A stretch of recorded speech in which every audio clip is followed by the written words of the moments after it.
नमस्कार दोस्तों, मेरा नाम अभय कुमार है और आज आप जुड़ चुके हैं मेरे साथ मेरे YouTube चैनल जिसका नाम है अभय क्लासेस। आज हम बात करेंगे आपकी 12th क्लास की जो पहली बुक है पॉलिटिकल साइंस की, जो पहला बुक का जो पहला लेसन है उससे संबंधित जो महत्वपूर्ण क्वेश्चंस है जो हर साल एग्जाम में पूछे जाते हैं और ये 8 नंबर के एग्जाम में पूछे जाते हैं। और आपके इस लेसन से यानी पहले लेसन से तो 2 से 3 क्वेश्चन पूछ लिए जाते हैं। तो एग्ज़ाम के पॉइंट ऑफ व्यू को ध्यान में रखते हुए हम इन क्वेश्चंस को देखेंगे जो एग्ज़ाम में हमेशा पूछे जाते रहे हैं, प्रीवियस ईयर के क्वेश्चन पूछे जाते रहते हैं। तो इसको आज हम यहाँ पे सॉल्व करेंगे, समझने की कोशिश करेंगे कि इसकी जो नेचर है क्वेश्चंस का वो कैसे है और उसे कैसे सॉल्व करना है। तो आइए दोस्तों सॉल्व करते हैं इन क्वेश्चंस को मेरे साथ मिलके। तो शुरू करते हैं। पहला क्वेश्चन आपके सामने है। क्वेश्चन बोल रहा है यहाँ पे कि सोवियत अर्थव्यवस्था, क्या बच्चे, एक तरफ है सोवियत अर्थव्यवस्था और दूसरी तरफ है संयुक्त राज्य अमेरिका, क्या बच्चे, संयुक्त राज्य अमेरिका की अर्थव्यवस्था। तो यहाँ पे इनकी जो अर्थव्यवस्था है इनमें क्या अंतर है, एक तरफ तो यूएसएसआर और दूसरी तरफ है अमेरिका। इनकी अर्थव्यवस्था में किस प्रकार से एक दूसरे से एक अंतर है, यूएसएसआर किस प्रकार से अंतर रखता है संयुक्त राज्य अमेरिका की अर्थव्यवस्था से। तो इसके 3 विशेषताओं के बारे में जिक्र करना है। कितने बच्चे, 3 विशेषताओं के बारे में जिक्र करना है, 3 विशेषताएं। ठीक, आगे बढ़ते हैं। इस क्वेश्चन को यहाँ पे समझ लिया आपने कि यहाँ पे एक तरफ है सोवियत संघ और दूसरी तरफ है अमेरिका, और किस प्रकार से सोवियत संघ जो है अमेरिका की अर्थव्यवस्था से अलग अलग है, किन 3 कारणों की वजह से, किन ऐसी 3 विशेषताएं आपको बतानी पड़ेंगी। आपको पहली विशेषता है समाजवाद का आदर्श, ये ध्यान रखना है। दूसरी जो विशेषता है योजनाबद्ध अर्थव्यवस्था, और तीसरी विशेषता है राज्य अर्थव्यवस्था पर राज्य का नियंत्रण। ये 3 आपको बहुत ही अच्छे तरीके से समझ में आनी चाहिए। तो यहाँ से समझते हैं कि इन तीनों को एक्सप्लेन करके सीखते हैं कि किस प्रकार से एक दूसरे से भिन्न है, अंतर है। पहला कि सोवियत अर्थव्यवस्था में समाजवाद के आदर्शों और समतामूलक समाज की जरूरतों से प्रेरित थी। कहने का मतलब क्या है बच्चे, एक मिनट।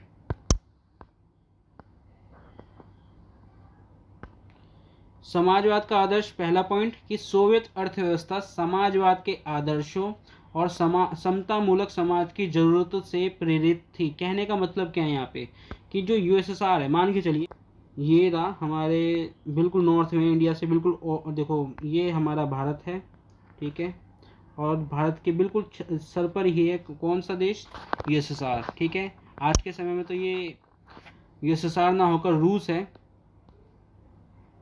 ठीक है, और ये हमारा प्यारा भारत, ठीक है, आपको समझ में आ रहा होगा। तो यूएसएसआर जो है, यूएसएसआर के अंदर आप पाओगे कि यहाँ पर समतामूलक समाज था। कौन सा समाज था, समतामूलक समाज था। समतामूलक समाज में इसका मतलब क्या है, समतामूलक समाज का मतलब क्या है कि एक ऐसा समाज जहाँ पर संसाधन जो होंगे आम लोगों के बीच में समान रूप से डिस्ट्रीब्यूट किए जाएंगे, बांटे जाएंगे। कहने का मतलब क्या हुआ सर, इसका सीधा सा मतलब ये है, यहाँ पे संसाधन से मतलब ये होगा कि यहाँ पे जो एजुकेशन होगा, यहाँ पे जो हेल्थ सर्विसेज होंगी, या फिर यहाँ पे जो रोज़गार होगा, ये समान रूप से एक तरह से ये सुविधाएं जो है समान रूप से सभी को बांटी जाएंगी। ये संसाधन है अपने आप में जो कि कम्युनिस्ट पार्टी के द्वारा कंट्रोल किया जाएगा। कम्युनिस्ट पार्टी के द्वारा ही इनका डिस्ट्रीब्यूट यानी इनको बंटवारा किया जाएगा। किन चीज़ों का, संसाधनों का।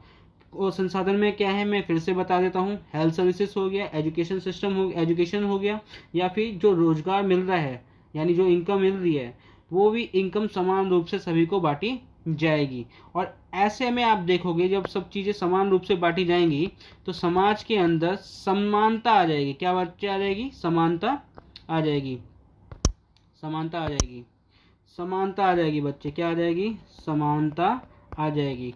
और यूएसएसआर ऐसे ही समाज की कल्पना करते हैं जहाँ पे सभी लोग समान हों। ये पॉइंट आपको समझ में आ गया। संसाधनों का नियंत्रण किसके हाथों में होगा, कम्युनिस्ट पार्टी के हाथों में होगा। यही कम्युनिस्ट पार्टी इन संसाधनों को बांटेगी। ये संसाधन से मतलब क्या है, संसाधन का मतलब ये होता है कि जितने भी समाज के अंदर एजुकेशन है, मतलब जो एजुकेशन है समाज के अंदर, या फिर अगर हम बात करते हैं हेल्थ सर्विसेज हैं, हेल्थ सर्विसेज का मतलब जो स्वास्थ्य सेवाएं हैं, इलाज है, वो सब मुफ्त दिया जाएगा आम लोगों तक। रोजगार जो है वो रोजगार दिया जाएगा, इनकम जो दी जाएगी वो सभी को समान रूप से दी जाएगी। तो ऐसे में आप देखोगे समाज में समानता आ जाएगी। और एक और चीज़ आपको ध्यान रखनी है बच्चे, कि यहाँ पर जो समानता है, समानता किसके खिलाफ आएगी? समानता ये आएगी पूंजीवाद के खिलाफ। किसके खिलाफ आएगी बच्चे?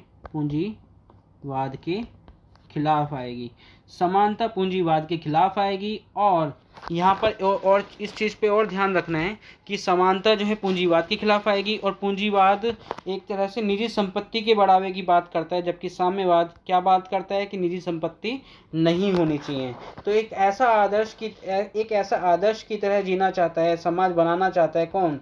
यूएसएसआर का समाज, जहाँ पर निजी संपत्ति नहीं होगी, निजी संपत्ति के नाम पे भेदभाव नहीं होगा। सभी लोग क्या होंगे बच्चे? यहाँ पे सभी लोग एक तरह से समान होंगे, किसी भी प्रकार का भेदभाव नहीं होगा। अगर हम दूसरी तरफ अमेरिका को देखें, क्या बच्चे?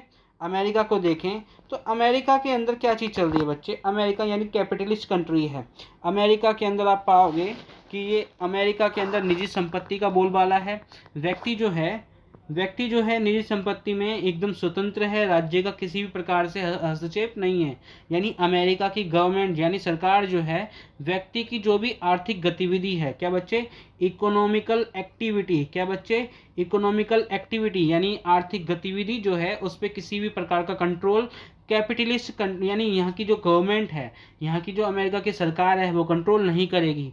और यहाँ पे ये भी बात बताई जा रही है कि जो संसाधन होंगे, उन संसाधनों का बंटवारा सरकार नहीं करेगी, बल्कि व्यक्ति इतने सक्षम हो जाएंगे, वे खुद से ही अपने एजुकेशन प्राप्त कर लेंगे, खुद से ही अपनी क्या कहते हैं हेल्थ सर्विसेज को उपलब्ध करवा लेंगे बेहतर से बेहतर, व रोजगार के जो भी अवसर है वो खुद से तलाश कर लेंगे। इसके लिए सरकार बिल्कुल भी मदद नहीं करेगी। तो इन दोनों देशों के बीच में आपको समझ में आ रहा होगा किस प्रकार से क्या मिल रहा है आपको? एक तरह से प्रतिद्वंद्विता दिखेगी, एक तरह से संघर्ष दिखेगा वैचारिक तौर पर। इसी वैचारिक संघर्ष को यहाँ पे शीत युद्ध के तौर पे जाना जाता है। मैं इस पे नहीं जाऊँगा, परंतु आपको यहाँ पे पूछा गया है समाजवाद का आदर्श किस प्रकार से यूएसएसआर के अंदर है।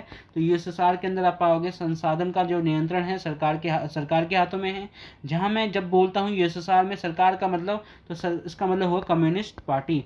ठीक है, कम्युनिस्ट पार्टी का संसाधनों पर नियंत्रण होगा। और संसाधन का मतलब मैंने बताया है कि एजुकेशन हो गया, फ्री हेल्थ सर्विसेज हो गया, या फिर रोजगार जो होगा, रोजगार जो दिया जाएगा, या रोजगार जो इनकम होगी वो सब कुछ इक्वल होगी, किसी को ज़्यादा या किसी को कम नहीं दी जाएगी।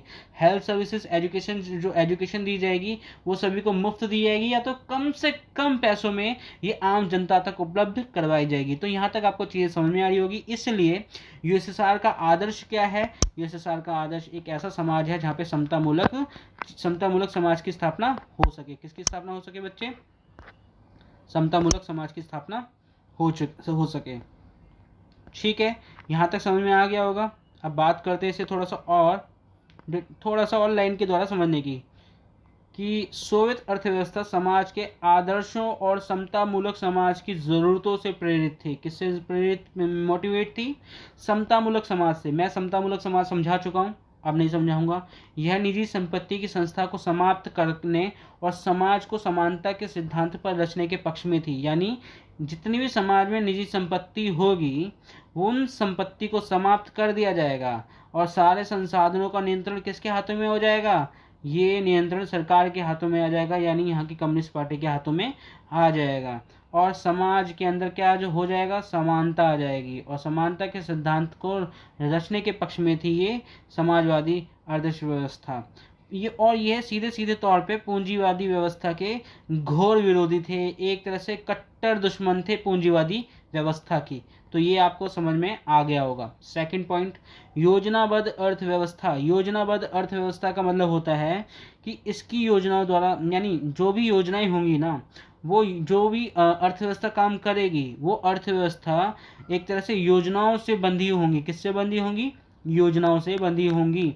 मान के चलो हमारे देश में भी पंचवर्षीय योजनाएं चलती थी, और वो पंचवर्षीय योजनाओं का मतलब ये होता था कि 5 साल के अंदर एक सरकार जो है किसी खास क्षेत्र पर ज़्यादा से ज़्यादा ध्यान देगी। जैसे 1951 से 51-52 के अंदर चलने वाली क्या कहते हैं एक पंचवर्षीय योजना चली थी, पहली पंचवर्षीय योजना। उस पंचवर्षीय योजना के द्वारा कृषि क्षेत्र पर, कृषि अर्थव्यवस्था के क्षेत्र पर, किसके द्वारा?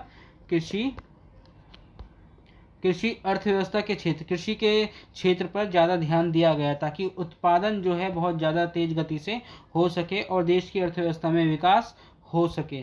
तो इसलिए भारत के अंदर भी इसी मॉडल को फॉलो किया गया था एक समय तक, जो यूएसएसआर के अंदर था। और मैं बता देना चाहता हूँ कि भारत का रिलेशंस जो थे पहले भी और आज भी, पहले यूएसएसआर था, आज रूस है, दोनों के साथ ही बेहतर रहे हैं ये संबंध, ये मधुर संबंध रहे हैं, बड़े और छोटे भाई की तरह इनके संबंध रहे हैं। तो ठीक है बच्चों, यहाँ तक समझ में आ गया होगा कि यहाँ की जो अर्थव्यवस्था थी, यूएसएसआर की जो भी अर्थव्यवस्था थी वो योजनाबद्ध थी। कैसी थी बच्चे? योजनाबद्ध थी। और इन अर्थव्यवस्था को किसके द्वारा लागू किया जाता था? इनको योजनाओं द्वारा लागू किया गया था। जबकि पूंजीवादी देशों में ऐसा नहीं किया जाता था। अमेरिका को छोड़कर यह व्यवस्था शेष विश्व की तुलना में अधिक विकसित थी। इसका कहने का मतलब क्या है? यहाँ पे ये समझाने की कोशिश कर रहा है कि भाई पहली बात कि अमेरिका से कंपेयर हो रहा है। यहाँ पे क्या हो रहा है? यहाँ पे अमेरिका से कंपेयर हो रहा है। एक तरफ आप रख लो अमेरिका और दूसरी तरफ आप रख लो यूएसएसआर। ठीक है बच्चे, अमेरिका और यूएसएसआर, ये यूएसए और ये यूएसएसआर। यहाँ पर आपको ये चीज़ समझनी है बच्चे। अरे कहाँ गया? ठीक है, फिर भी समझा देता हूँ कि एक तरफ है यूएसए और दूसरी तरफ है यूएसएसआर। यहाँ पर अर्थव्यवस्था किसके नियंत्रण में होगी बच्चे? यहाँ पर अर्थव्यवस्था नियंत्रण में होगी यहाँ की सरकार के द्वारा। क्या यानी सरकार का मतलब कम्युनिस्ट पार्टी के द्वारा। जबकि यूएसए के अंदर अर्थव्यवस्था किसके नियंत्रण में होगी? यहाँ पर अर्थव्यवस्था यहाँ की सरकार के नियंत्रण में ना होकर व्यक्ति के नियंत्रण में है, या फिर आप कह सकते हो बाजार के यानी मार्केट के नियंत्रण में। किसके? मार्केट के नियंत्रण में यहाँ पे होती है। सरकार का कोई दखलंदाजी नहीं होती है। तो इस तरह से आपको एक तरह से अंतर दिखेगा, जहाँ अमेरिका के अंदर व्यक्ति ही तय करता है, या सॉरी मार्केट तय करेगा, या जो फैक्ट्री का मालिक है वो तय करेगा कि उसके जो भी उत्पादन है उसका वैल्यू क्या होगा, उसकी क्या रेट रखेगा, वो किस तरह से समाज मार्केट के अंदर अपने बाजार के अंदर अपने जो प्रोडक्ट है, उत्पादन है, उसको बेचेगा। वो व्यक्ति या यानी कंपनी का मालिक तय करेगा, यानी मार्केट तय करेगा। परंतु यूएसएसआर के अंदर ऐसा नहीं है बच्चे। यूएसएसआर के अंदर आपको सीधी सी बात दिखेगी कि यूएसएसआर के अंदर कम्युनिस्ट पार्टी जो है वो एक तरह से करता धरता है। यूएसएसआर के अंदर कम्युनिस्ट पार्टी ही तय करेगी कोई जो भी उत्पादन है उस पर नियंत्रण। पहली बात तो यूएसएसआर की गवर्नमेंट का होता है, यानी कम्युनिस्ट पार्टी का होता है। उत्पादन यानी कोई भी वस्तु ले सकते हो जो मार्केट से आप खरीदते हो, ठीक है। और वो वस्तु के क्या वैल्यू होगी, क्या उसका प्राइस होगा, वो भी कौन तय करेगा? Communist party. मार्केट के क्या रूल रेगुलेशंस है, मार्केट किन रूल्स रेगुलेशन से चलेगी, ये वहाँ की मार्केट तय नहीं करेगी। कहाँ की? यूएसएसआर की। वो तय करेगी कम्युनिस्ट पार्टी के अंदर जो बैठे लोग हैं, यानी कम्युनिस्ट पार्टी ही तय करेगी मार्केट के रूल्स रेगुलेशंस। यहाँ पे आपको बात समझ में आ रही होगी और समझ में आ रहा होगा किस प्रकार से यूएसए और यूएसएसआर अर्थव्यवस्था को लेकर कितने अंतर रखते हैं, कितना अंतर होता है इन दोनों के बीच में, ठीक है।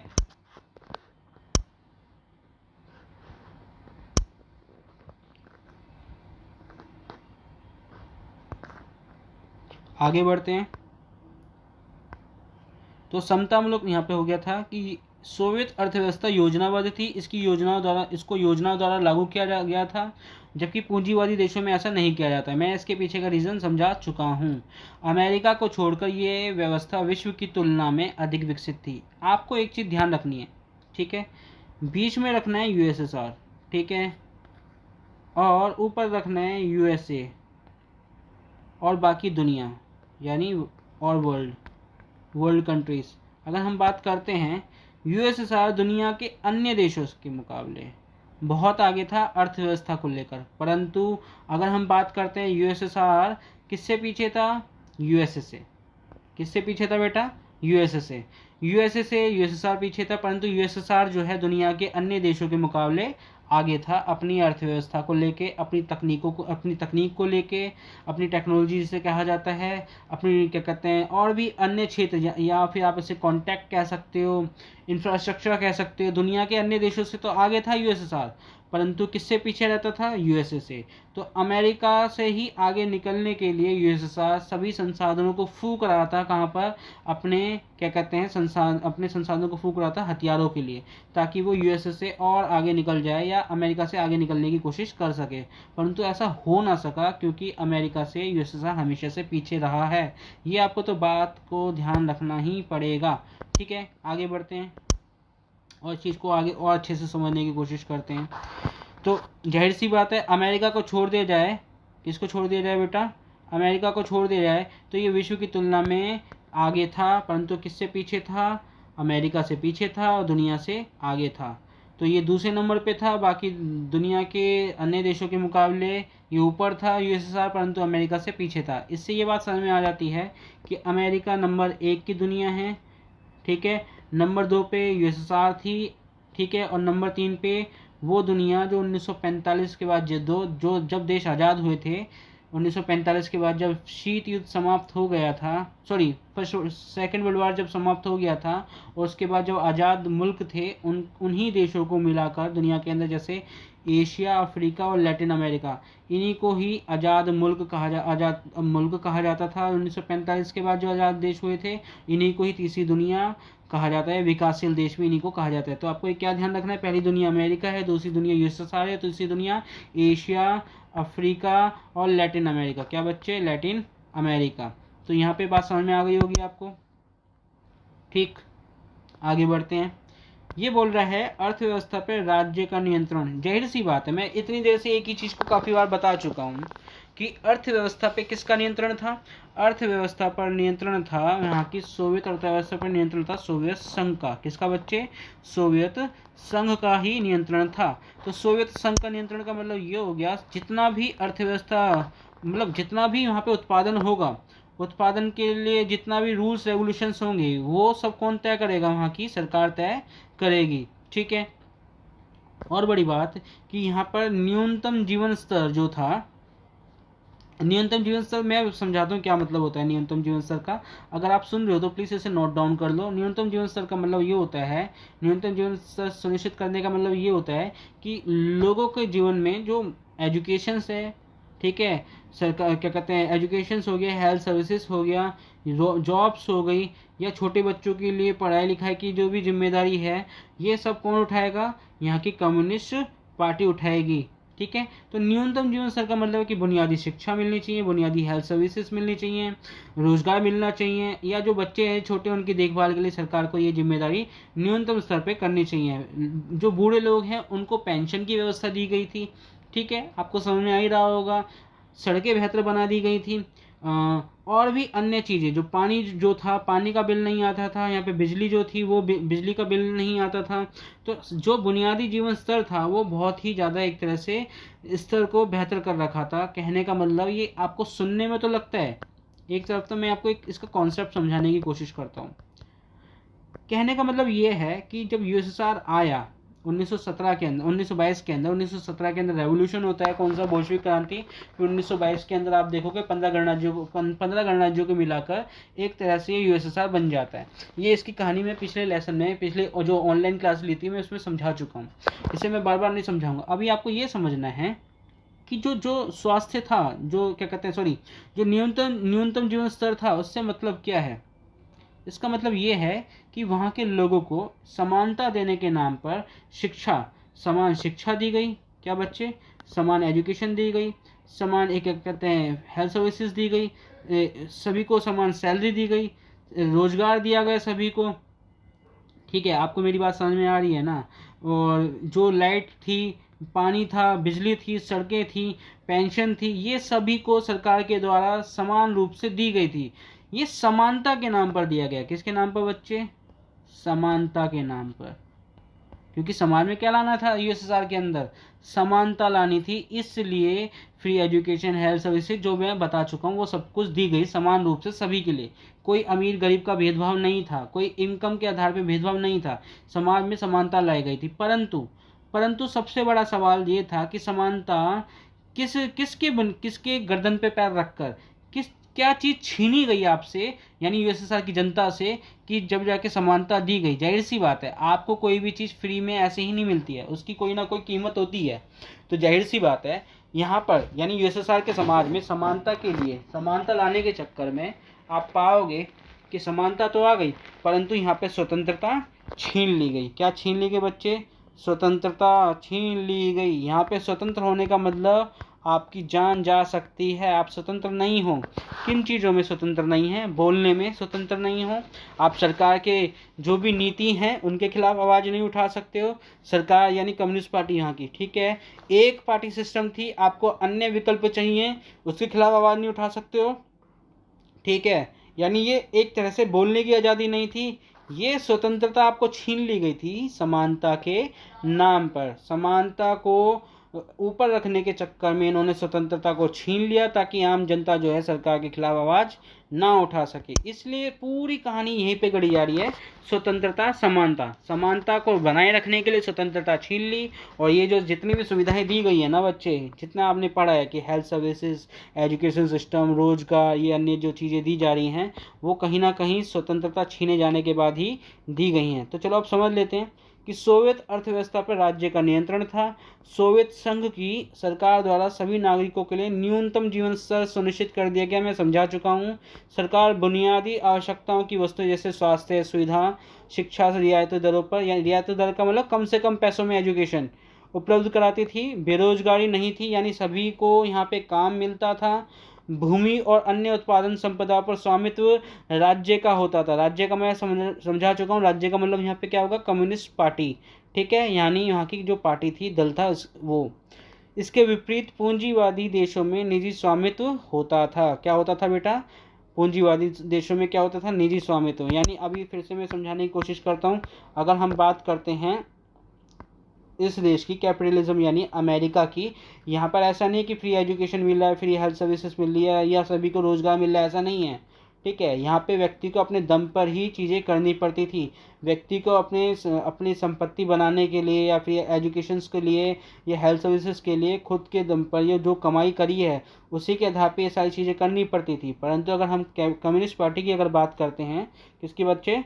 कम्युनिस्ट पार्टी की, तो कम्युनिस्ट पार्टी में ऐसा नहीं था। कम्युनिस्ट पार्टी में सब कुछ मुफ्त में था समानता के लाने के चक्कर में, परंतु स्वतंत्रता सभी से छीन ली गई थी।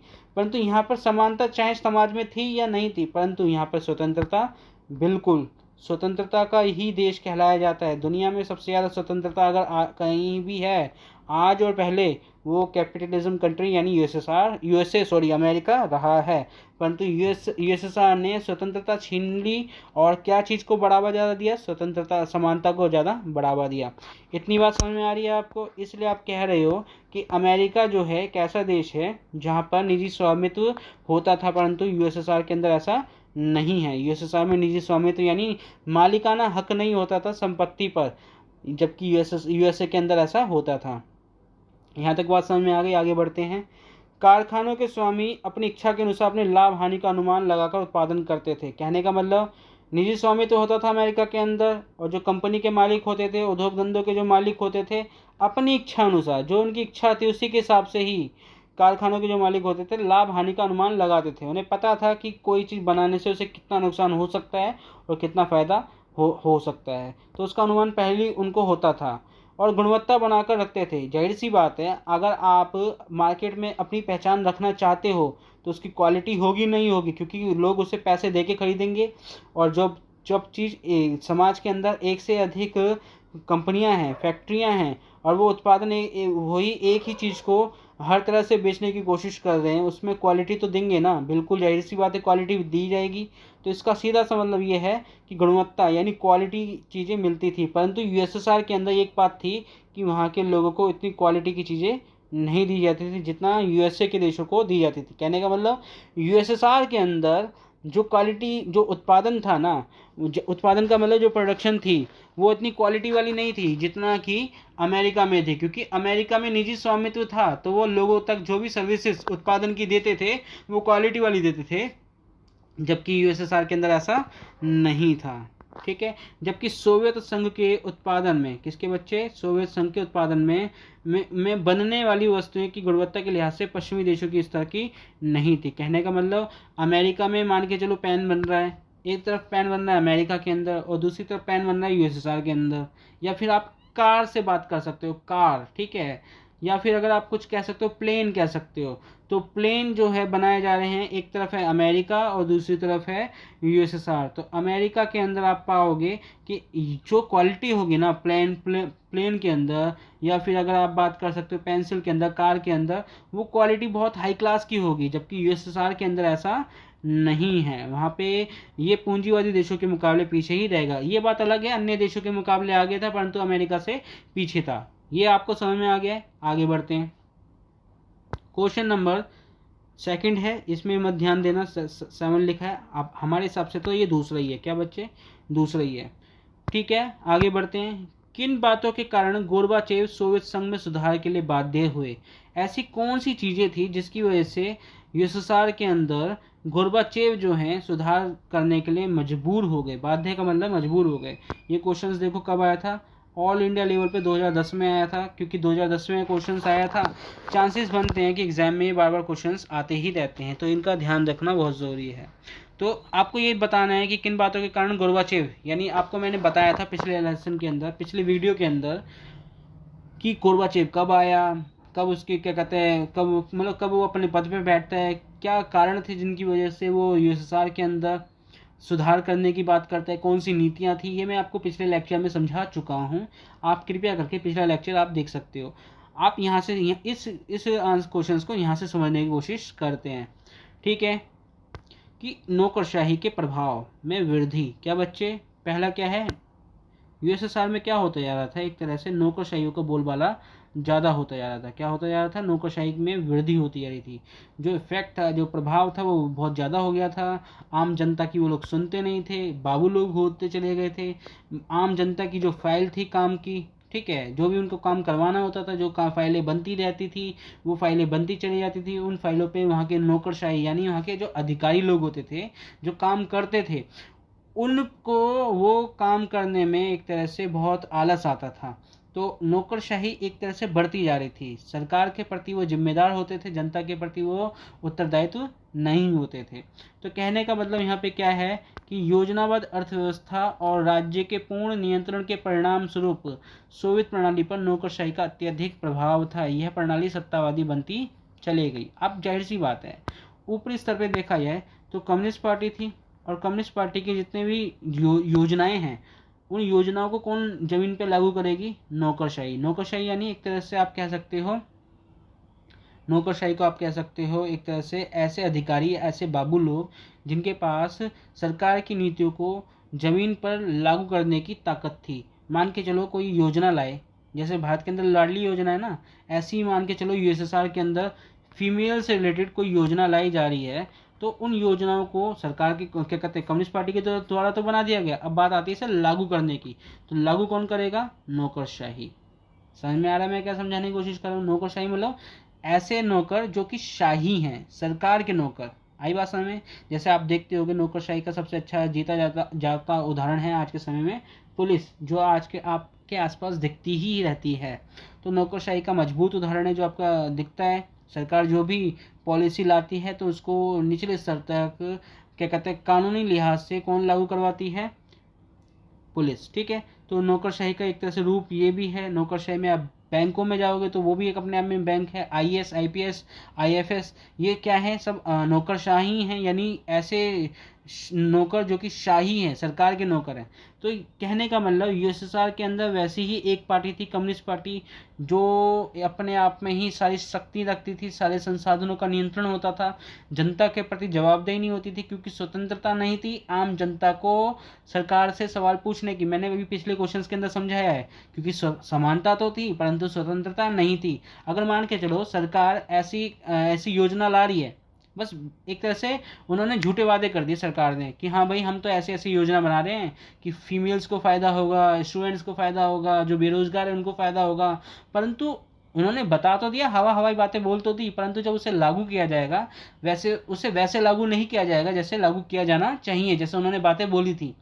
इसका सीधा सा मतलब ये है कि सरकार कुछ भी कर सकती है, परंतु जनता के पास ये हक नहीं है कि सरकार जो कर रही है उसका कितना फ़ायदा आम जनता तक हो रहा है। तो यानी अभिव्यक्ति की आज़ादी आम जनता तक नहीं थी। तो यूएसएसआर ने योजनाओं के नाम पे तो बहुत सारी योजनाएं चलाई, परंतु उसे लागू निचले स्तर पे नौकरशाही यानी वहाँ के जो आईएएस आईपीएस लोग जो हुआ करते थे वो उसे लागू नहीं कर पाते थे या नहीं करते थे। और खुद से ही कम्युनिस्ट पार्टी भी एक तरह से सत्तावादी होती जा रही थी, आम जनता के प्रति जवाबदेही नहीं होती थी, क्योंकि आम जनता के पास स्वतंत्रता नहीं थी। इसलिए ये सारी चीज़ें यहाँ पे डाबाडोल चल रही थी, नौकरशाही का प्रभाव बढ़ता जा रहा था, सरकार के प्रति वो जवाबदेही होते थे और कम्युनिस्ट पार्टी जो है खुद नौकरशाही को पाल पोस रही थी। तो यहाँ पे इन सभी का एक तरह से बुराई वाला एक रूप दिखता है, नेगेटिव चेहरा दिखता है, जो कि नौकरशाही के तौर पे भी यहाँ पे बताने की कोशिश की जा रही है। तो यहाँ पे आपको मेरी बातें समझ में आ रही होगी। नौकरशाही के प्रभाव के में वृद्धि का मतलब क्या है कि यहाँ पे योजनाबद्ध अर्थव्यवस्था जो थी और राज्य के पूर्ण नियंत्रण, सारा कंट्रोल किसका था? राज्य का। राज्य का मतलब कम्युनिस्ट पार्टी का ही पूरी तरह से कंट्रोल था, ठीक है, योजनाबद्ध अर्थव्यवस्था पर। तो इसके परिणाम स्वरूप सोवियत प्रणाली पर नौकरशाही का अत्यधिक प्रभाव था, मैंने बता दिया आपको, ठीक है। इससे यह प्रणाली सत्तावादी होती चली गई। यानी सत्तावादी का मतलब कि सत्ता में बने रहने के लिए साम दाम दंड भेद की नीति, सत्ता में बने रहने के लिए वो किसी के भी हाथ जोड़ देते थे, किसी का भी गर्दन काट देते थे। तो कहने का मतलब अपनी पावर में बने रहने के लिए वह किसी के साथ भी धोखेबाजी कर सकते थे। तो ये है सत्तावादी यहाँ पे होने का मतलब, ठीक है। तो सत्तावादी ये नौकरशाही प्रणाली होती जा रही थी। और सेकंड पॉइंट है आपका कि लोकतंत्र के विचार की स्वतंत्रता। क्या बच्चे? लोकतंत्र के विचार की स्वतंत्रता होना।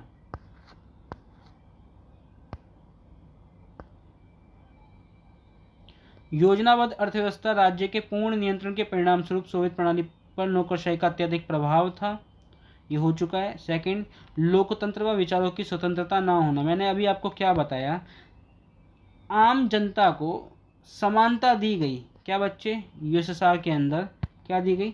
समानता दी गई, परंतु ये क्या चीज़ छीनी गई आम जनता से? स्वतंत्रता छीनी गई। क्या चीज़ छीनी गई? स्वतंत्रता। आम जनता के पास स्वतंत्रता नहीं दी गई, लोगों को बोलने की आज़ादी नहीं दी गई, लोगों को अन्य पार्टी चुनने की या अन्य विकल्प राजनीतिक तौर पे चुनने की आज़ादी नहीं दी गई, या अन्य वो आज़ादी जो सरकार को नुकसान पहुंचा सकती है, ऐसी आज़ादी किसी भी प्रकार की नहीं दी गई। और आगे चल के जो समानता के नाम पे इन्होंने जो योजनाएं ला रहे थे वो भी उसमें असफल होते जा रहे थे। तो यहाँ पर कमियाँ तो दिख रही हैं। तो इसलिए यहाँ पर जो मिखाइल गोर्बाचेव थे, इन दो कारणों की वजह से भी यहाँ पर अपनी दो पॉलिसी लेकर आते हैं, जिसका नाम होता है ग्लासनोस्ट और पेरेस्ट्रोइका। यानी कौन सी पॉलिसी होती है? एक खुलेपन की और पुनः रचना की। तो इस क्वेश्चन को अच्छे से समझने की कोशिश करते हैं। लोकतंत्र व विचारों की स्वतंत्रता ना होने का कारण ये है कि एक दल का नियंत्रण होने के कारण। क्या बच्चे?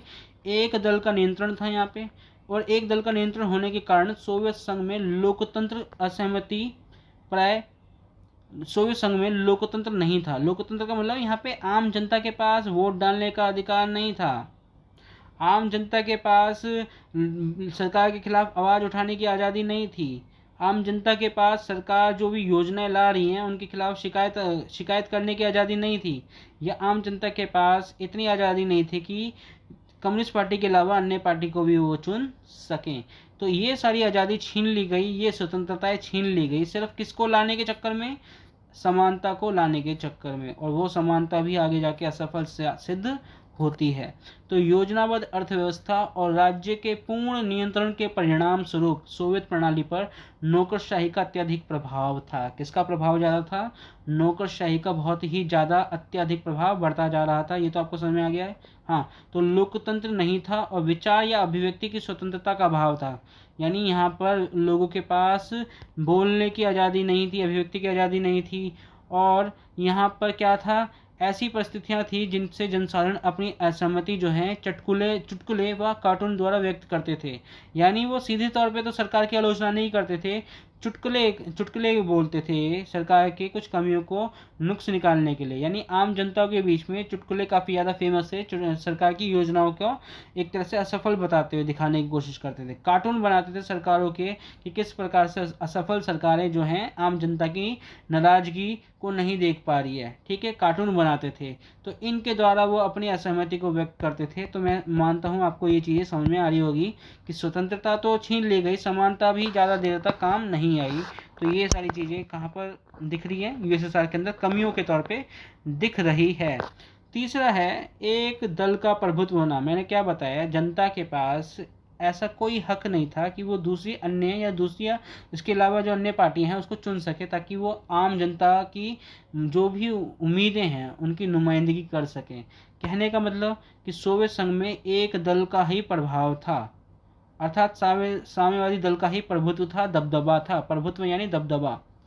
इसी दल का सरकार पर पूर्ण नियंत्रण था। यही दल जो थी, पार्टी थी, वही सरकार थी और पूरी तरह से नियंत्रण था। इस दल की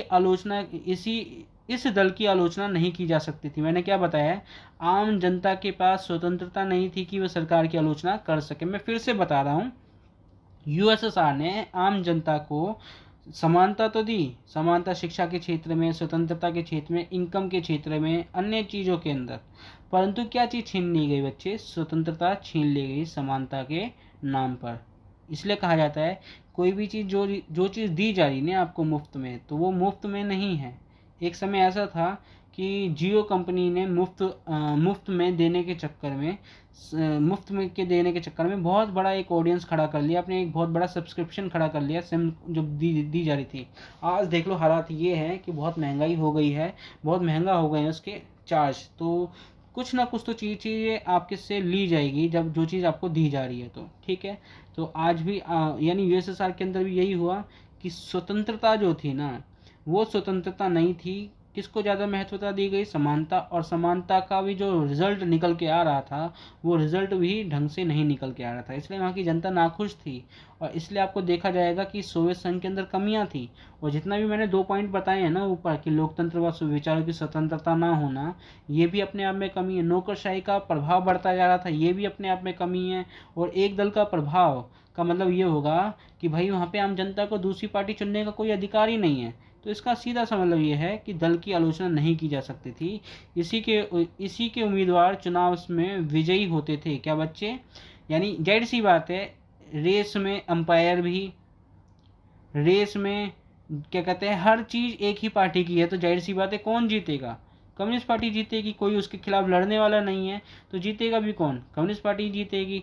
तो इस प्रकार से आप देखोगे कम्युनिस्ट पार्टी का एक तरह से का शासन ही था और सभी संस्थाओं पर इसका नियंत्रण था। संस्था यानी जितनी भी जो भी चीज़ें चलती थी ना, एजुकेशन संस्था हो गई, कार्यपालिका, न्यायपालिका, व्यवस्थापिका हो गई, सब पर किसका नियंत्रण था, एक तरह से कम्युनिस्ट पार्टी का ही था। सबसे मुख्य बात यह था कि यह दल जनता के प्रति उत्तरदायी नहीं था, क्योंकि साफ साफ बोल रखा था कि भाई हम आपको देंगे स्वास्थ्य सेवाएं, हम आपको देंगे शिक्षा, हम आपको देंगे रोजगार, फ्री बत्ती, फ्री पानी, अच्छी सड़कें, परंतु आपको क्या नहीं चीज़ें दी, क्या आपसे चीज़ें क्या छीन ली गई। इन सब चीज़ों को देने के चक्कर में, ये चीज़ देने के चक्कर में आपसे चीज़ छीन ली गई, एक तरह से आपकी आज़ादी, आपको बोलने की आज़ादी कि आप सरकार की योजनाओं के खिलाफ आवाज़ नहीं उठा सकते। और इसी तरह से आप देखोगे सरकार जो है जिम्मेदार नहीं है, उत्तरदायी नहीं है आम जनता के प्रति।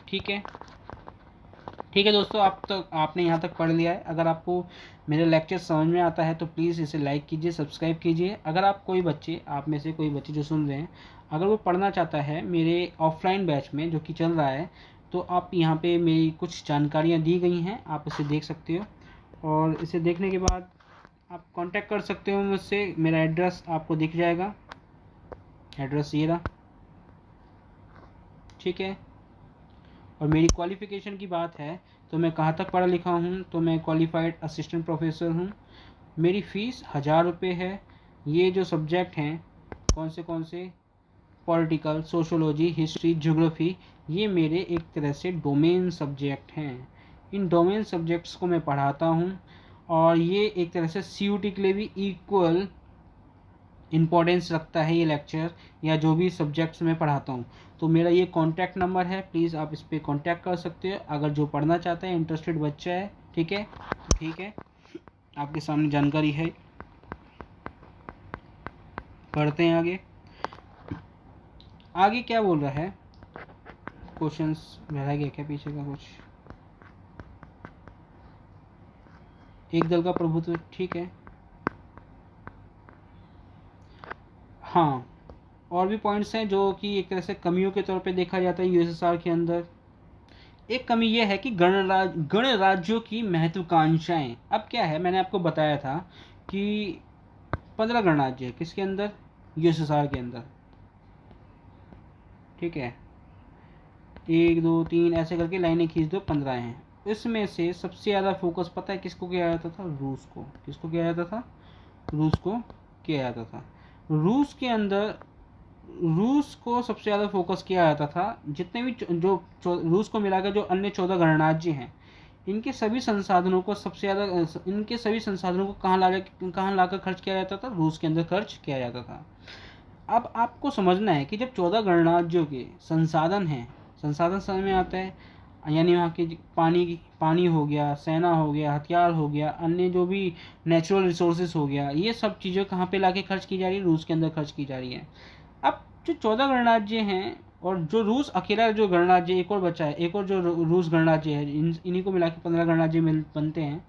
तो रूस ज़्यादा ताकतवर होता जा रहा था, बल्कि जो अन्य जो 14 गणराज्य हैं ना, वो कमज़ोर होते जा रहे थे, क्योंकि इनका दबदबा जो था वो कमज़ोर होता जा रहा था और रूस जो है बहुत ही ज़्यादा ताकतवर तौर पे उभर कर आ रहा था। तो यहाँ पे आपको ये चीज़ समझ में आनी चाहिए कि 14 गणराज्यों में भी सबसे ज़्यादा एक तरह से भेदभाव बढ़ता जाता था। सबसे ज़्यादा किस पे ज़्यादा जोर दिया जाता था, रूस पे दिया जाता था। तो रूस के साथ इतना ज़्यादा इतने सारे क्या कहते हैं रिसोर्स दिए जाते थे, इनका इस्तेमाल करने को दिया जाता था, सारा पैसा यहीं भी खर्च किया जाता था। तो कहने का मतलब रूस पे ही ज़्यादा ताकत थी अन्य गणराज्यों की तुलना में। तो ये चीज़ समझ में आ रही होगी। अभी देखते हैं, सोवियत संघ 15 गणराज्यों को मिलाकर बनाया गया था। इन गणराज्यों के लोगों की कुछ आकांक्षाएं थीं, जैसे अपनी संस्कृति और अन्य मामलों की रक्षा कर पाएंगे, परंतु व्यवहार में रूस जो 15 गणराज्यों में से एक था का हर क्षेत्र में प्रभुत्व था, हर क्षेत्र में दबदबा था। इस प्रकार अन्य क्षेत्रों की जनता की आकांक्षाएं पूर्ण नहीं हुई और वे उपेक्षित शब्द का मतलब होता है बेटा उपेक्षित। ठीक है, उपेक्षित शब्द का मतलब होता है, सॉरी ये रहा उपेक्षित। ठीक है, दिख रहा है। उपेक्षित शब्द का मतलब होता है नज़रअंदाज करना। ठीक है, यानी आपको ये समझ में आना चाहिए कि ये जो यहाँ पर जो चीज़ें की जा रही है ना, 15 गणराज्य हैं, परंतु सबसे ज़्यादा फोकस किस पे किया जा रहा है, रूस पे। एक तरह से रूस के साथ ऐसा व्यवहार किया जा रहा है कि हाँ भाई यही सगा है, बाकी अन्य 14 जो हैं ये एक तरह से पराए हैं। तो इनके संसाधन जो थे ना, अन्य जो 14 गणराज्य थे, इनके संसाधन भी रूस में ही जाके खर्च किए जा रहे हैं। और जो संस्कृति है, जो रक्षा की बात की जा रही है, ये सारी चीज़ें रूस पे ही डिपेंड हो गया। रूस का दबदबा बहुत ज़्यादा बढ़ता चला गया था। आप ये भी नोटिस करोगे, जब यूएसएसआर का विघटन हुआ था, क्या बच्चे, यूएसएसआर का विघटन हुआ था, तो इसका उत्तराधिकारी बनकर भी कौन आया था, रूस ही आया था। ये इसका उत्तराधिकारी है। आज के समय का जो रूस है वो यूएसएसआर का ही उत्तराधिकारी है। तो रूस क्यों इतना ताकतवर है आज भी, क्योंकि यूएसएसआर के 15 गणराज्य जो थे, यानी इसके अलावा जो 14 गणराज्य थे, इनके संसाधन और जो भी चीज़ें की जा रही थी, ये सब रूस में ही खर्च की जा रही थी, या फिर क्या कहते हैं, इनके हथियारों पे खर्चा ज़्यादा किया जा रहा था। रूस को ज़्यादा इंपॉर्टेंस दी जाती थी, रूस को ज़्यादा महत्व दिया जाता था अन्य गणराज्यों की तुलना में। तो बाकी जो अन्य गणराज्य थे वो अपने आप को ठगा सा महसूस करते थे। क्या बच्चे, ठगा सा महसूस करते थे। तो ये एक तरह से इनके आपको दिखेगा कि ये सब कमियां थी, जिसकी वजह से यूएसएसआर के अंदर मिखाइल गोर्बाचेव आते हैं और अपनी जो पॉलिसी है ग्लासनोस्ट और पेरेस्ट्रोइका उसको वो इम्प्लीमेंट करते हैं, जिसकी वजह से आप देखोगे 1990 में यूएसएसआर डिक्लाइन हो जाता है, उसका पतन हो जाता है। कितना टाइम हो गया,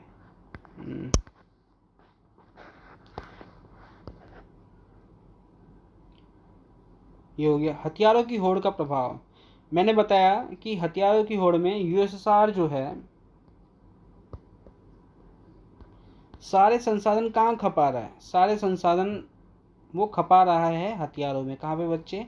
हथियारों के अंदर। और आम नागरिकों की जो आवश्यकताएं थी, जो बुनियादी ढांचे, जो बुनियादी चीज़ें थी, जैसे टेक्नोलॉजी थी, ठीक है, या रोटी कपड़ा मकान था, स्वास्थ्य सेवाएं थी, शिक्षा थी, है ना, इन सब चीज़ों को नज़रअंदाज कर दिया गया और सारे संसाधनों को कहाँ खर्च करा जा रहा था? हथियारों में। और ये हथियारों पे ही सारे संसाधन क्यों खर्च किए जा रहे थे? क्योंकि इसके पीछे का एक कारण था, क्योंकि रूस यूएसएसआर को किससे आगे निकलना था बच्चे? यूएसएसआर को निकलना था आगे, यूएसएसआर को आगे निकलना था यूएसए से। तो इसलिए यूएसएसआर ने सारे संसाधन कहाँ खर्च कर दिए? अपने सारे संसाधन खर्च कर दिए हथियारों के अंदर। फिर आप देखोगे अफगानिस्तान में हस्तक्षेप करता है यूएसएसआर। पहले ही देश की अर्थव्यवस्था पे इतना भार आ गया था और दूसरी तरफ उन्होंने अफगानिस्तान पे अटैक कर दिया 1979 के अंदर और अपने वहाँ पे एक सैन्य कैंप लगा लिए। कहाँ पर लगा लिए? सैन्य कैंप अफगानिस्तान के अंदर।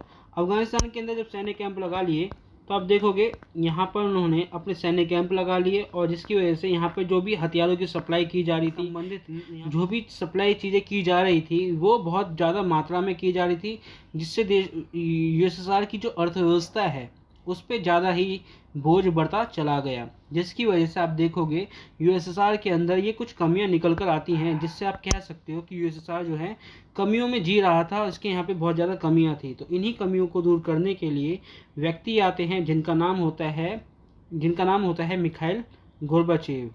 क्या नाम होता है बच्चे? मिखाइल गोर्बाचेव, जो कि सोवियत संघ के अंदर कम्युनिस्ट पार्टी के महासचिव बनते हैं। कब बनते हैं ये? 1980 के दशक में बनते हैं, ठीक है, 1980 के दशक में बनते हैं, मध्य में।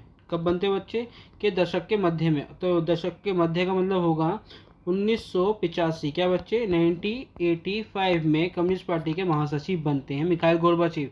और इन्हीं चीज़ों को ध्यान में रखते हुए वो सुधार लाते हैं कि उपयुक्त कारणों से सोवियत संघ में असंतोष वृद्धि हुई, यानी जाहिर सी बात है वहाँ पे आम जनता खुश नहीं थी। जो भी यहाँ की कम्युनिस्ट पार्टी पहले, यानी जो गोर्बाचेव से पहले जो भी नेता थे वो ढंग से काम नहीं कर पा रहे थे, जिसकी वजह से यूएसएसआर के अंदर वहाँ के लोग जो थे असंतोष थे, नाखुश थे और व्यवस्था में कई सुधार नहीं हुआ था। और क्योंकि जाहिर सी बात है ये यहाँ पे सुधार तो नहीं हो रहा था, जबकि यूएसएसआर जो है बहुत ही निचले स्तर पे गिरता जा रहा था। यहाँ की आम जनता की आवश्यकताएं बिल्कुल ख़त्म सी होती जा रही थी। खदान संकट की कमी होने लगी थी। खाद्यान्न संकट की कमी का मतलब ये होता है कि खाने पीने की चीज़ें, अनाज, चावल, चीनी, ये सब खत्म हो गया था।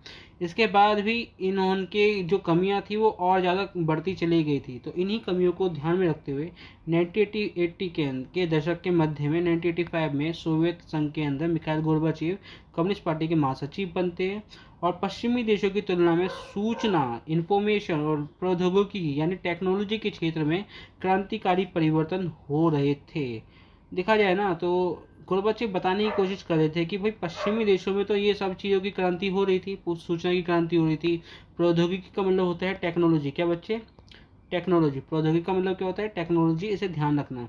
तो इसकी क्रांति हो रही थी। पश्चिमी देश आ जाए ना बेटा, पश्चिमी देश का मतलब होगा पश्चिमी यूरोप और अमेरिका, ठीक है, यानी ये जो पश्चिमी हिस्सा है, तो पश्चिमी का मतलब होगा अमेरिका और यूरोप, यूरोप का भी पश्चिमी वाला हिस्सा। तो पश्चिम के देशों में सूचना और पश्चिमी प्रौद्योगिकी के क्षेत्र में क्रांतिकारी परिवर्तन हो रहे थे और गोर्बाचेव ने सोवियत संघ को उसकी बराबरी पर लाने के लिए पश्चिमी देशों के साथ अपने संबंधों को सामान्य बनाए। यानी जाहिर सी बात है अगर आपको बेहतर बनना है तो उनके साथ दोस्ती करनी पड़ेगी जो बेहतर हैं। तो यूएसएसआर के जो महासचिव बने 1985 के अंदर जिनका नाम क्या होता है? मिखाइल गोर्बाचेव, वो अमेरिका से रिलेशन बनाने की कोशिश करते हैं। आप कह सकते हो यहाँ से कि अब यूएसएसआर की जो एक जर्नी होगी ना, वो जर्नी अब पूंजीवादी देश की तरह होगी, जहाँ पे अब वो पूंजीवादी देश की तरह रिएक्ट करेगा। तो सोवियत संघ को लोकतांत्रिक रूप देने और सुधार करने का निर्णय लिया। किसकी मदद से? अमेरिका की मदद से। ठीक है दोस्तों, यहाँ तक आपको चीज़ समझ में आ रही होगी। आगे बढ़ते हैं। ये क्वेश्चन समझ में आ रहे होंगे, बहुत आसान क्वेश्चन है। एक क्वेश्चन बहुत इंपॉर्टेंट है जो कि एग्जाम के पॉइंट ऑफ व्यू से काफ़ी ज़्यादा इंपॉर्टेंट हो जाता है। ये कब पूछा गया, ये आपके स्क्रीन पे दिख रहा है कि ऑल इंडिया लेवल पे 2010, 13 और दिल्ली में जब वो होते हैं ना, जो क्या कहते हैं मॉडल पेपर होते हैं एग्ज़ाम के अंदर, यानी प्री बोर्ड होते हैं, तो ये 2011-13 में पूछा गया। ये हमेशा पूछता ही रहता है। इसकी ये सीमा ये नहीं है कि ये इतने सालों तक पूछा गया इसके बाद नहीं पूछा जा सकता। ये पूछने की संभावनाएं हमेशा बनी रह सकती हैं। यानी अगर 100 में से अगर इसे नंबर देने हो कि कितने कितने प्रतिशत चांसेस में ये आ सकता है, तो 100 में से 75% इसका चांसेस होता है। मेजॉरिटी ऑफ रोल इसका ये माना जाएगा, ये क्वेश्चंस आने की संभावनाएं हैं। तो सोवियत संघ का विघटन क्यों हुआ, तो आपको ये समझ में आना चाहिए। और सोवियत संघ के विघटन के 3 कारणों के स्पष्ट कीजिए। तो 3 कारण यहाँ पे आपको ये ध्यान रखना है, इसके कीवर्ड क्या है कि ये विघटन के बारे में ज़्यादा पूछ रहा है। किसके बारे में? विघटन के बारे में यहाँ पे ही बोल रहा है। ठीक है, विघटन, अरे यार, ठीक है, और यहाँ पे पूछ रहा है, परंतु यहाँ पर इसने पूछा है एक तरफ कि इनके 3 कारणों के बारे में बताना है और सोवियत संघ का विघटन क्यों हुआ। तो आपको ये पकड़ लेना है कि ये विघटन यहाँ पर भी है, ठीक है, और यहाँ पर भी है। तो विघटन के बारे में ये ज़्यादा जोर दे रहा है। ये इसका की आंसर क्वेश्चंस के अंदर की वर्ड है। इसी को जांच लेना और फिर इसी के बेस पे आपको आंसर देना है। तो क्वेश्चन कैसे भी आ जाए, सोवियत संघ के अंदर कहीं विघटन शब्द आ जाए तो आपको ध्यान रखना है वो विघटन के बारे में पूछ रहा है, तो आपको विघटन के बारे में बताना पड़ेगा। तो शुरू करते हैं। तो लोगों की आकांक्षाओं को पूरा ना कर पाना, मैं इतना ही चीज़ें समझा चुका हूँ कि जहाँ तक मैं आपको समझा पाया हूँ, तो आप लोगों ने समझा भी होगा कि वहाँ पे समानता के नाम पे स्वतंत्रता छीन ली गई, परंतु ना समानता रही और स्वतंत्रता तो थी ही नहीं। तो कहने का मतलब जितनी भी आकांक्षाएं थी वो पूरी नहीं कर पाया था यूएसएसआर की कम्युनिस्ट पार्टी। तो जाहिर सी बात है वहाँ की जो अर्थव्यवस्था है वो रुक सी गई थी। क्या बच्चे? वहाँ की अर्थव्यवस्था रुक गई थी। गतिरुद्ध का मतलब जो गति थी ना उसमें रुकावट आ गई। यानी एक तरह से गति में होता है ना, स्पीड ब्रेकर आ जाता है। आप गाड़ी चला रहे हो तो फिर स्पीड ब्रेकर आ गया तो आप जा नहीं पा रहे उसके आगे, है ना। तो अर्थव्यवस्था में गति में रुकावट आ गई थी। उपभोक्ता वस्तुओं की कमी के कारण, उपभोक्ता वस्तुओं की कमी का मतलब ये होता है कि जहाँ पे उपभोक्ता का मतलब होता है कि वहाँ पे जो लोग थे जो वस्तुओं का उपभोग कर रहे थे उन वस्तुओं में कमी पाई गई थी, हो गई थी। तो उपभोक्ता वस्तुओं की कमी के कारण राज्य व्यवस्था को संदेह की दृष्टि से देखा जाने लगा कि भाई पहली खाने पीने की चीज़ें कमी हो गई। अब जब खाने पीने की चीज़ें कमी हो गई, चावल आटा ये सब जब कम हो जाएगा तो जाहिर सी बात है वहाँ के लोग, राज्य व्यवस्था का मतलब वहाँ की सरकार यानी कम्युनिस्ट पार्टी, क्या बच्चे? कम्युनिस्ट पार्टी को शक की नज़र से देखेंगे, नहीं देखेंगे। अभी तक तो ये समानता के नाम ये बोलेंगे, आम जनता क्या बोलेगी, अभी तक तो ये बड़ा समानता समानता कहकर आम लोगों के लिए योजनाएं ला रहे थे, परंतु वो योजनाएं फ्लॉप हो गई क्योंकि वो योजनाएं सफल नहीं हो पा रही थी। सारा फोकस जो है हथियार बनाने पे था और राज्य व्यवस्था को इन्हीं चीज़ों को ध्यान में रखते हुए वहाँ की जनता जो है संदेह की नज़र यानी शक की नज़र से देख रही थी। और दूसरी तरफ क्योंकि लोगों की आकांक्षाओं के अनुसार काम नहीं हो रहा था। जाहिर सी बात है, काम क्यों नहीं हो रहा था? जो यूएसएसआर की कम्युनिस्ट पार्टी है सारे संसाधन कहाँ लगा रही थी? वो सारे संसाधन, अपने सभी संसाधन जो हैं वो हथियारों की होड़ में लगा रही थी, जिसकी वजह से सोवियत संघ के अंदर विघटन होता है।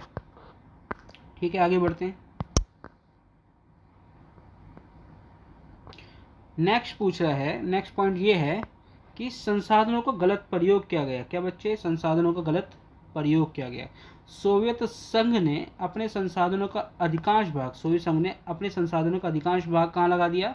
परमाणु हथियारों में। सैन्य सामग्री यानी कि जो उनके क्या कहते हैं हथियार हैं या फिर सैन्य जो भी सामग्री है, जैसे कि बुलेट प्रूफ जैकेट हो गई, बुलेट प्रूफ हेलमेट हो गया या फिर नाइट विजन कैमरे हो गए, ये सैन्य सामग्री जो थी उन पर ही सारे संसाधन लगा दिए और अपने पिछलग्गू देशों के विकास पर खर्च किए। जो पीछे वाले जो देश थे ना, जो यूएसएसआर के जो पीछे लगे, यानी पिछलग्गू का मतलब जो उनके चमचे देश थे, उन्हीं पे ज़्यादा खर्चा कर दिया ताकि उन पर नियंत्रण बना रहे। इससे अर्थव्यवस्था पर दबाव रहा। यानी यूएसएसआर के जो पूर्वी यूरोप के जो देश थे ना, पूर्वी यूरोप के देशों पर ही सारा खर्चा करा गया, या फिर आप कह सकते हो परमाणु हथियारों पर ही खर्चा किया गया।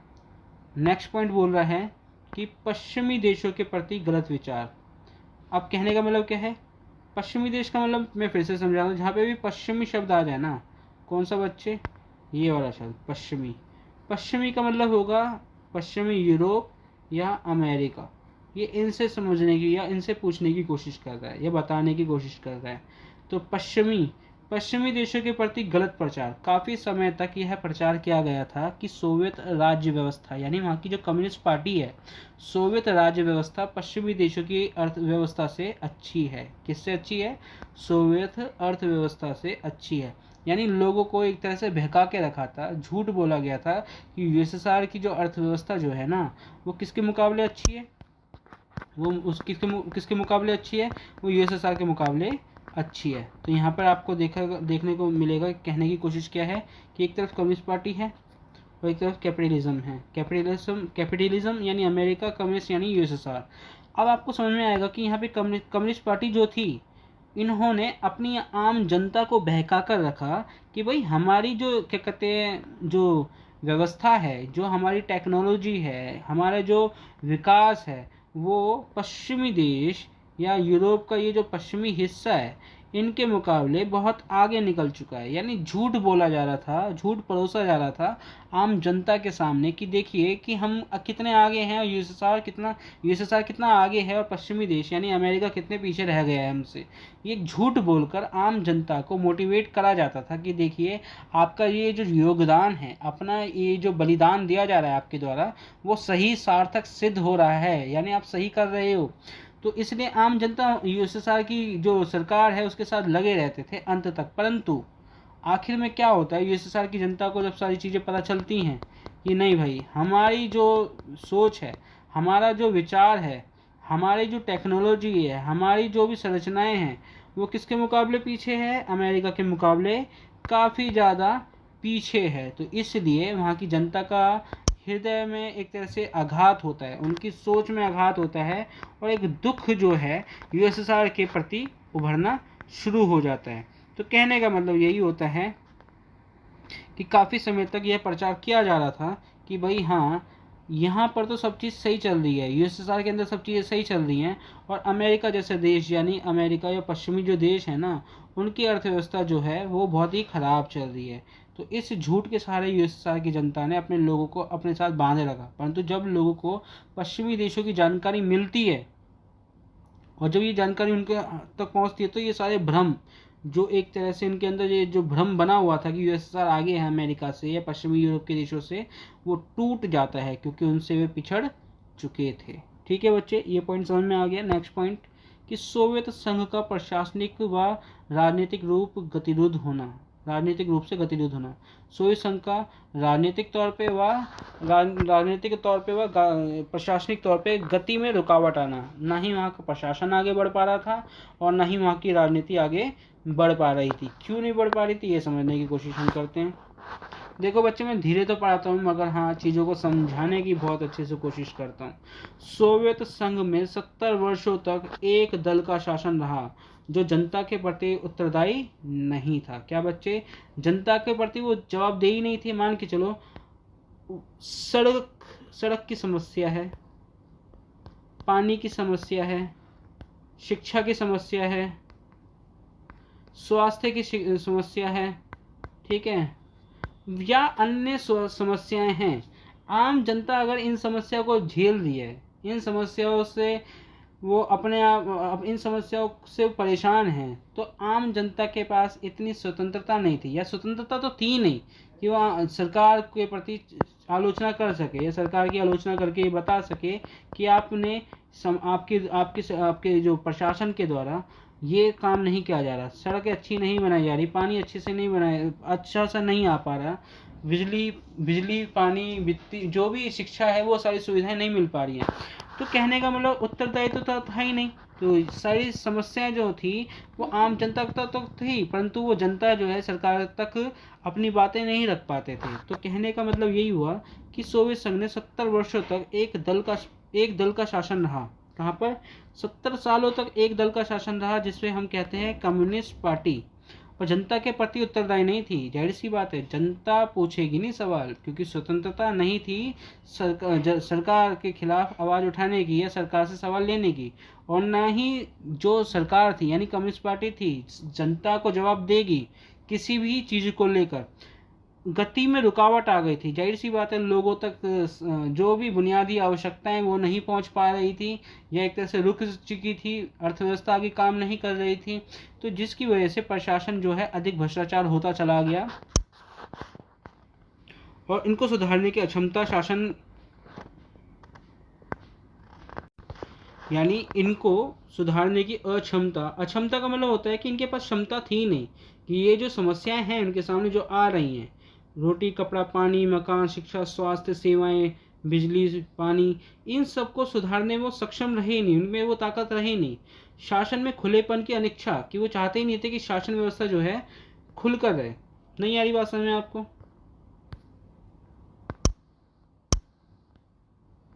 ओ सॉरी। तो कहने का मतलब कि वहां पे एक तरह से अनिच्छा थी, किस चीज को लेकर? एक तरह से अनिच्छा थी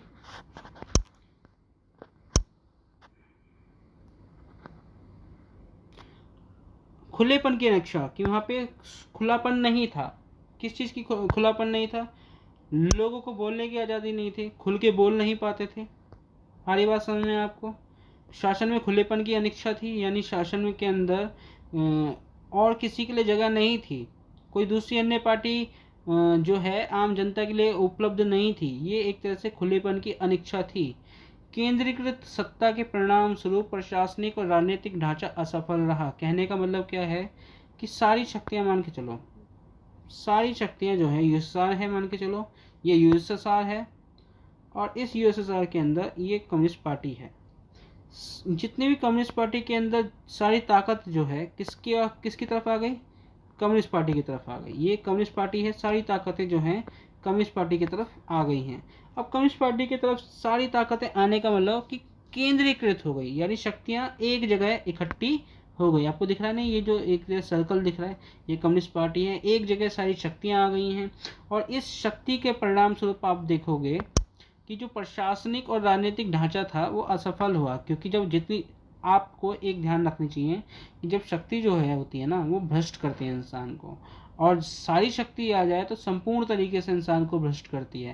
कहने का मतलब क्या है कि आपने कभी सुना होगा कि जो पुलिस के अंदर जो छोटे अधिकारी होते हैं, पुलिस डिपार्टमेंट के अंदर जो हवलदार होते हैं, उनके द्वारा भी भ्रष्टाचार फैलाया जाता है और उनके स्तर का भ्रष्टाचार फैलाया जाता है। और जो बड़े बड़े अधिकारी होते हैं पुलिस के अंदर, वो अपने स्तर पे बड़े बड़े स्तर के भ्रष्टाचार फैलाते हैं, यानी जितनी शक्ति होगी उतना भ्रष्टाचार होगा।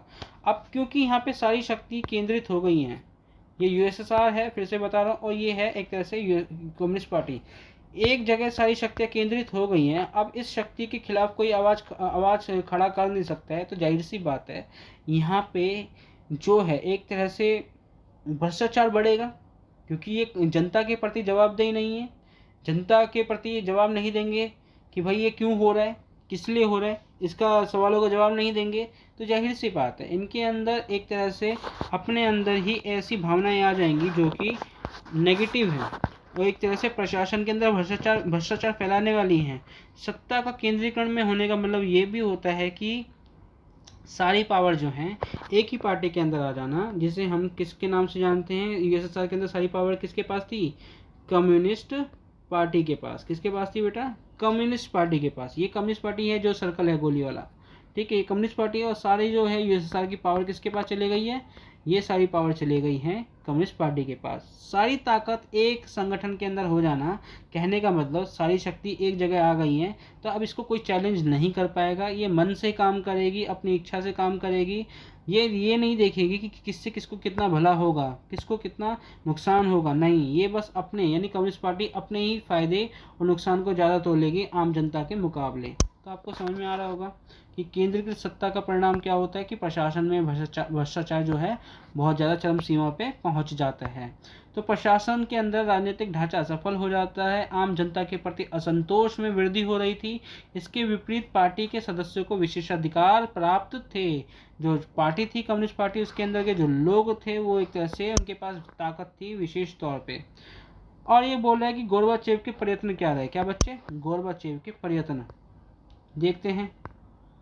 गोर्बाचेव के प्रयत्न, गोर्बाचेव ने सुधार करने का प्रयत्न किया है। जाहिर सी बात है 1985 के अंदर गोर्बाचेव आते, कब आते हैं 1985 के अंदर, तो वो सुधार करते हैं कहाँ पर, यूएसएसआर के अंदर। परंतु साम्यवादी दल के सदस्य अपनी सत्ता और विशेषाधिकार के कम होने के कारण प्रसन्न नहीं थे। जाहिर सी बात है 1985 से आप सोचने की कोशिश कीजिए कि 1985 से पहले 1985 से पहले जितने भी यूएसएसआर के अंदर नेता थे, कम्युनिस्ट पार्टी के अंदर महासचिव बने हैं, उनके द्वारा ये सुधार कभी नहीं किए गए। परंतु एकदम से एक व्यक्ति आता है, वो सुधार करने की बात करता है। क्या कम्युनिस्ट पार्टी के अंदर के लोग क्या गोर्बाचेव से खुश रहेंगे? आपका जवाब होगा बिल्कुल भी नहीं, क्योंकि कम्युनिस्ट पार्टी की शक्तियों को कमज़ोर किया जा रहा है, आम जनता की ताकत को बढ़ाया जा रहा है, जिसकी वजह से आपको ये समझ में आएगा कि कम्युनिस्ट पार्टी के जो अंदर की पार्टी के जो लोग हैं ना, वो किससे नाखुश थे? वो गोर्बाचेव से नाखुश थे, प्रसन्न नहीं थे।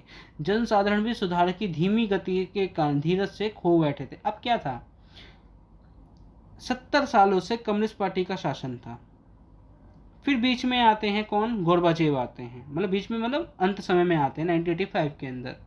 आप ये देखोगे कि 1985 में मिखाइल गोर्बाचेव जो काम करते हैं यूएसएसआर की कमियों को सुधार करने में, तो जाहिर सी बात है 70 साल के अंदर जो कमियां थी, 70-65 साल के अंदर जो कमियां थी, उसे 5 साल के अंदर, 4 साल के अंदर एकदम से तो समाप्त नहीं किया जा सकता, उसमें समय लगेगा। अब जब धीरे धीरे काम करना शुरू करा ना, तो जाहिर सी बात है दोनों तरफ से गोर्बाचेव को दो तरफ से नाकाम मतलब जो थी गुस्सा झेलना पड़ा ना, एक तरह से उनको एक तरह से गुस्सा जो झेलना पड़ा, किस तरह से झेलना पड़ा, आम जनता के द्वारा, आम जनता के द्वारा भी और कम्युनिस्ट पार्टी के अंदर के लोग जो थे उनसे भी। आम जनता क्यों गुस्सा में थी? क्योंकि जो सुधार करे जा रहे थे वो बहुत धीमी गति से किए जा रहे थे, जबकि जो कम्युनिस्ट पार्टी के अंदर के लोग थे वो मैं समझा चुका हूँ, क्योंकि कम्युनिस्ट पार्टी की जो ताकत थी वो कमज़ोर की जा रही थी, जिसकी वजह से आपको समझ में आएगा कि सारी चीज़ें की जा रही थी। समझ में आ रहा है आपको? आगे लास्ट है ये क्वेश्चंस कि राष्ट्रवादी भावनाओं में वृद्धि होना, राष्ट्रवादी भावनाओं में वृद्धि, जाहिर सी बात है कि सोवियत संघ के विघटन का कारण, तत्कालीन जो कारण था, तत्कालीन यानी उस समय का जो एक तरह से विघटन का जो कारण था वो राष्ट्रीय भावना का उभार था, क्योंकि जो यूएसएसआर के अंदर के जो 15 गणराज्य थे उनके अंदर एक तरह से भावनाएं आ गई थी संप्रभुता को लेकर और राष्ट्रीयता को लेकर। ये भावना सोवियत संघ के में उसके आकार, विविधता और आंतरिक समस्याओं के कारण हमेशा से विद्यमान रही है। इस प्रकार की भावनाएं रूस, Estonia, Latvia, Lithuania, Ukraine, Georgia में विद्यमान थी। संभवतः गोर्बाचेव के सुधार ने राष्ट्रवाद के असंतोष में वृद्धि की। यह भी विचार है कि उपयुक्त गणराज्यों में यह विचार पैदा हुआ कि पिछड़े क्षेत्रों, मध्य एशियाई गणराज्यों को संघ में शामिल रखने की कीमत वह चुका रहे थे, अतः उन्हें सबसे पहले विघटन की घोषणा कर दी। चलो ठीक है दोस्तों, आज के लिए हम इस सेशंस को ख़त्म करते हैं, और ये जो पहला लेसन था ये आपके लिए ख़त्म हो चुका है। आप इन क्वेश्चंस पे बहुत अच्छे से फोकस करके आप एग्ज़ाम में इस लेसन से संबंधित कोई भी क्वेश्चन आ जाएगा तो छोड़कर नहीं आओगे, अगर आपने ढंग से पढ़ा है तो दोस्तों आज के लिए इतना ही। अब हम चर्चा करेंगे नेक्स्ट लेसन की अगले वीडियो लेक्चर के अंदर। आज के लिए इतना ही, धन्यवाद।